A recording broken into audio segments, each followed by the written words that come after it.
हम प्रोसीड कर रहे थे कार्बन एंड कंपाउंड्स के साथ, जहां पर आज हम डिस्कस करने वाले हैं कि आखिर मतलब ये एक नॉमेनक्लेचर का पार्ट ही है, बट हम इसे कहेंगे कि अब हम नामकरण का एक छोटा सा हिस्सा सीख रहे हैं। नामकरण अर्थात कि हम अब इन कार्बन कंपाउंड्स को नाम देने वाले हैं।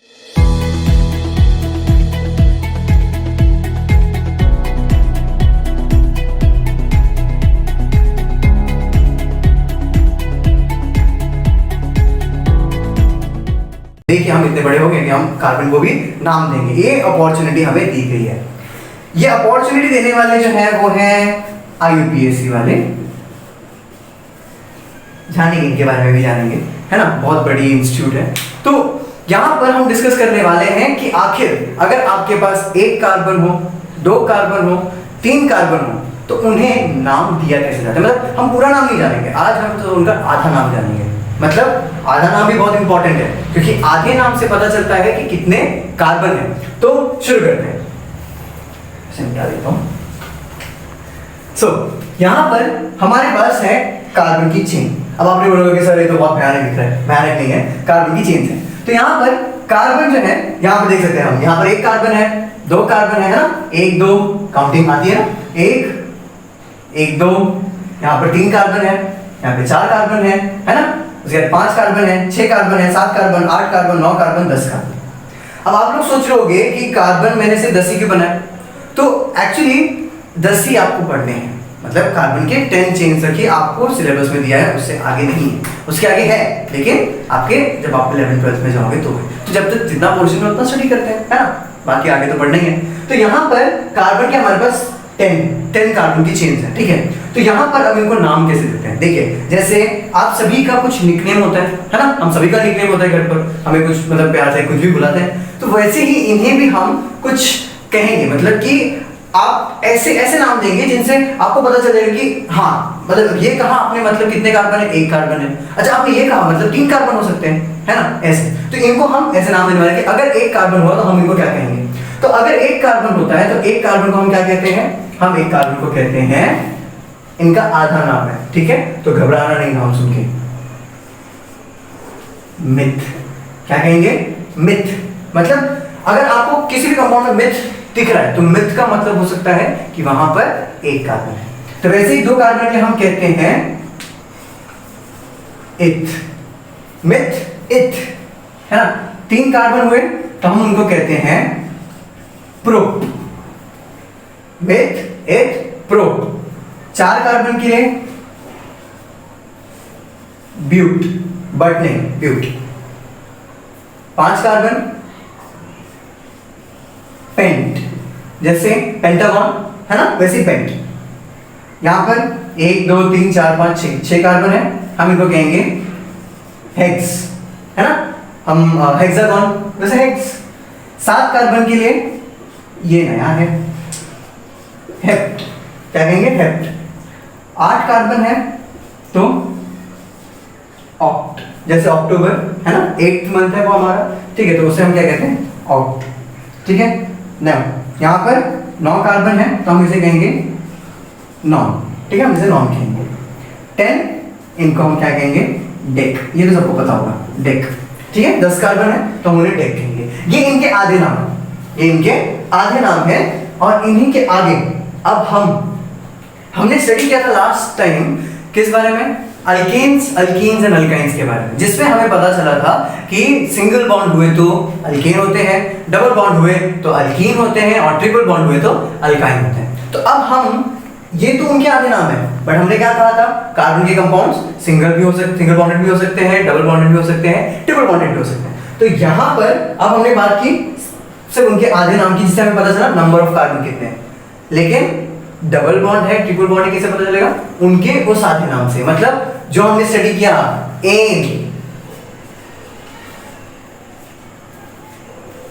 इन एंड आइन, ये सब क्या थे, ये उनके आधे नाम थे। मतलब आपने इनको पढ़ भी लिया और आपको पता भी नहीं चला, तो ये उनके आधे नाम है। तो ये मिला करके और ये मिला करके हम कार्बन के कंपाउंड्स का नाम लिखते हैं, जिससे हमें पता चलता है कि कार्बन है कितने, और वो सिंगल बॉन्डेड है, डबल बॉन्डेड है, ट्रिपल बॉन्डेड है। कैसे देखते हैं, ट्राई करते हैं। चलिए, तो मैं ये मिटा देता हूं यहां पर।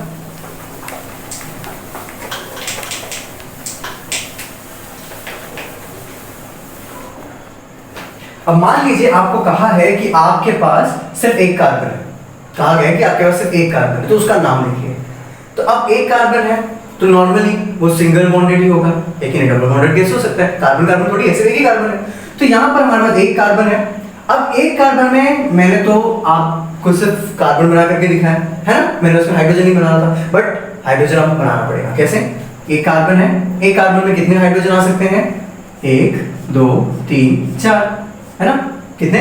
4 हाइड्रोजन आ सकते हैं। 4 वैलेंसी सेटिस्फाई होगी ना, कार्बन की 4 वैलेंसी सेटिस्फाई करनी है। याद करिए हमने सेकंड लेक्चर में क्या डिस्कस किया था, उसका बॉन्ड डॉट स्ट्रक्चर, जिसमें कार्बन है 1 हाइड्रोजन, 2 हाइड्रोजन, 3 हाइड्रोजन, 4 हाइड्रोजन, एक कार्बन के साथ 4 हाइड्रोजन जुड़े हुए हैं। तो अब इसका नाम क्या बनेगा? इस कंपाउंड का नाम क्या बनेगा?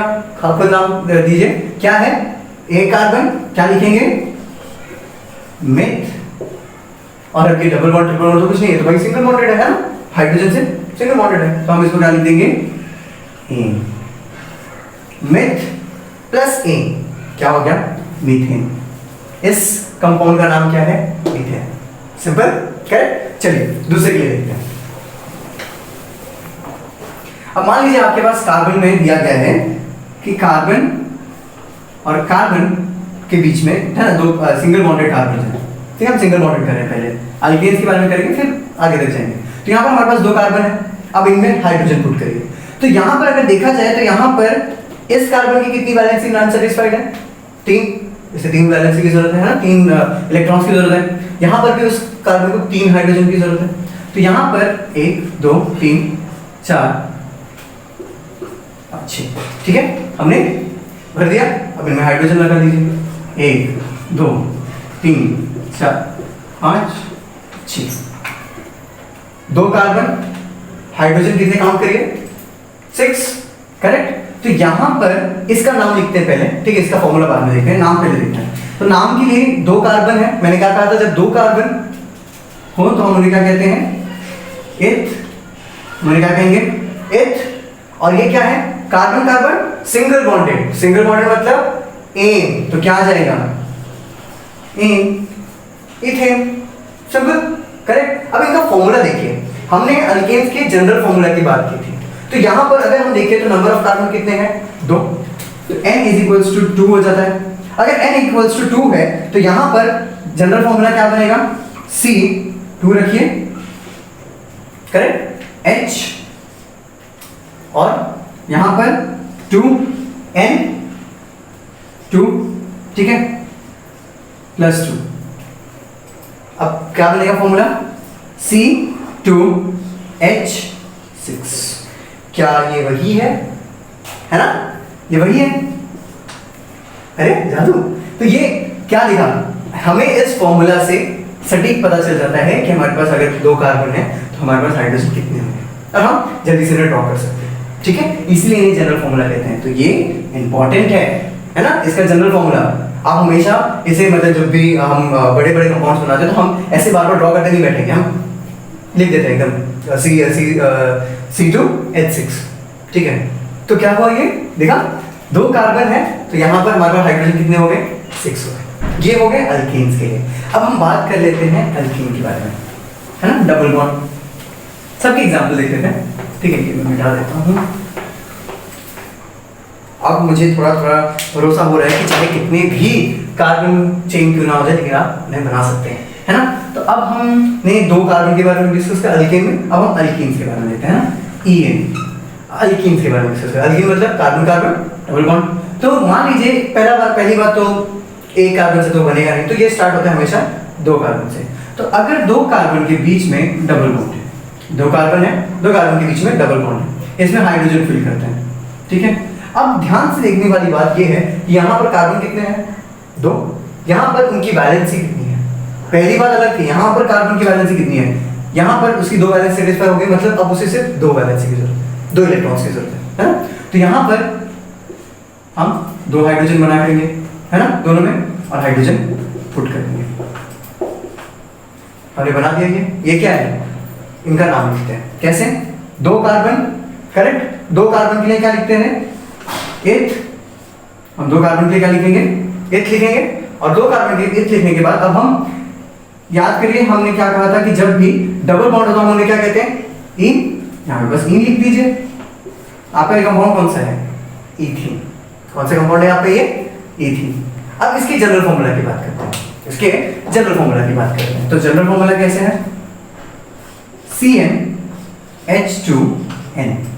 कार्बन कितने हैं, 2, C2H, करेक्ट। अब 2, N कितना है, 2, दैट इक्वल्स टू C2H4।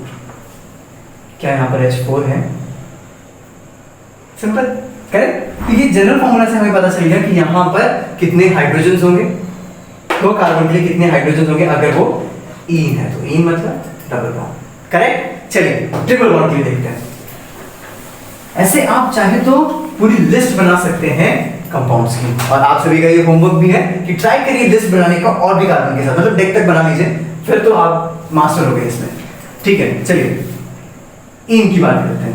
अगर आपके पास YN दिया हो, अगर आपके पास YN दिया हो, तो YN में हम लेते हैं 2 कार्बन, है ना। ठीक है, अगर 2 कार्बन ट्रिपल बॉन्डेड होता हो, carbon triple bonded with another carbon, अब इसमें हाइड्रोजन पुट करिए, तो यहाँ पर हमें दिख रहा है कि इनकी, इसके पास 3 वैलेंस सेटिस्फाई, मतलब इसको कितने की जरूरत है, सिर्फ 1 हाइड्रोजन की जरूरत है, बस इसका 1 हाइड्रोजन बना दीजिए, इसके लिए भी 1 हाइड्रोजन इधर बना दीजिए, है ना। अब हमें दिख रहा है 2 कार्बन, है ना, उनके साथ 2 हाइड्रोजन लगे हुए हैं। चलिए अब इसका नाम लिखिए तो कैसे बनेगा, पहली बात तो 2 कार्बन, तो 2 कार्बन के लिए हम लिखते हैं एथ, और है ट्रिपल बॉन्डेड, तो YNE, इथाइन। इसका नाम क्या होगा, इथाइन, है ना, बड़ा प्यारा सा नाम है इसका। चलिए अब इसके जनरल फॉर्मूले की बात करते हैं। तो जनरल फॉर्मूला क्या था, CnH2n-2, करेक्ट। तो अब हम इसमें C2 रख देंगे, H2, N कितना है, नंबर ऑफ कार्बन 2 - 2, साफ साफ पता चल रहा है, C2H2। क्या बना compound, C2H2 is nothing but your ethyne, sorry, and यहाँ पर 2 हाइड्रोजन है, करेक्ट। तो जनरल फॉर्मूला से हमें एग्जैक्टली पता चल रहा था कि कितने हाइड्रोजन हैं, और साथ ही साथ उनके नाम से एथ है, प्रोप है, ब्यूट है, इससे क्या पता चलेगा कि हमारे पास कार्बन कितने हैं। तो यहाँ पर हमने जाना नॉमेनक्लेचर का सिर्फ एक छोटा सा हिस्सा, जिसमें हम सिर्फ कंपाउंड को नाम लिखना जानते हैं, है ना, हम कंपाउंड के नाम लिखने के बारे में सोचते हैं। अब हम बात करेंगे अगली वीडियो में परफेक्टली नॉमेनक्लेचर के बारे में और टाइप्स ऑफ चेन्स के बारे में। तो तब तक के लिए थैंक यू एवरीवन।